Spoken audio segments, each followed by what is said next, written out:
খারিজ সব up to date আছে, কাগজ তৈরি করা আছে, 200% জায়গা। আসসালামু আলাইকুম রহমতুল্লাহ। সম্মানিত ভিউয়ার্স, আপনারা দেখতে পাচ্ছেন যে আমরা ধামরাই উপজেলার কুল্লা ইউনিয়ন, যেটা এই রাস্তাটার নতুন কাজ চলতেছে। এটা 20 ফিটের রাস্তা।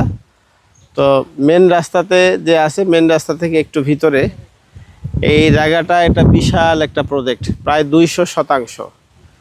দামও মোটামুটি রিজনেবল প্রাইস আছে।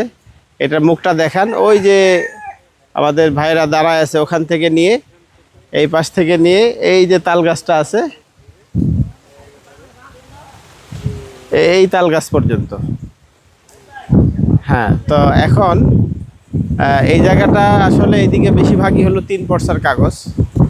খাজনা খারিজ সব আপ টু ডেট আছে, কাগজ তৈরি করা আছে, 200% জায়গা।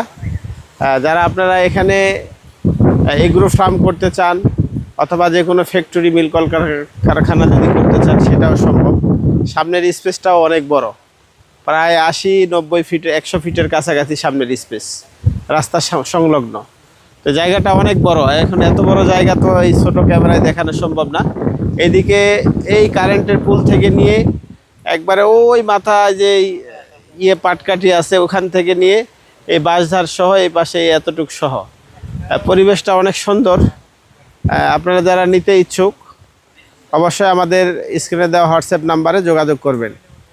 আর লম্বা ভিডিও করি না, যেহেতু আপনারা লম্বা ভিডিও দেখতে চান না। তো এটার দাম মোটামুটি রিজনেবল প্রাইজে আছেন। যারা মনে করেন যে আমরা ভবিষ্যৎ উদ্যোক্তা বিনিয়োগ করব, যে জায়গাটা কিনে রেখে দিব বাউন্ডারি করে, 5-10 বছর পরে বিক্রি করব, অথবা ফলের বাগান তৈরি করব। যদি কেউ বলেন যে আমি এগ্রো ফার্ম করব, হাঁস মুরগি গরু ছাগল, পাশে দিয়ে অনেক মুরগি ফার্ম আছে, দেখলাম গরুর ফার্ম আছে পাশে দিয়ে।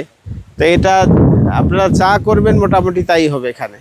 তো সুতরাং ভিডিও আর লম্বা করতে যাচ্ছি না। আপনারা এটা যদি নেওয়ার প্রয়োজন মনে করেন, তাহলে অবশ্যই আমাদের স্ক্রিনে দেওয়া হোয়াটসঅ্যাপ নাম্বারে যোগাযোগ করবেন। আর এই জায়গাটা আমি আপনাদেরকে একটু জুম করে দেখাইতেছি।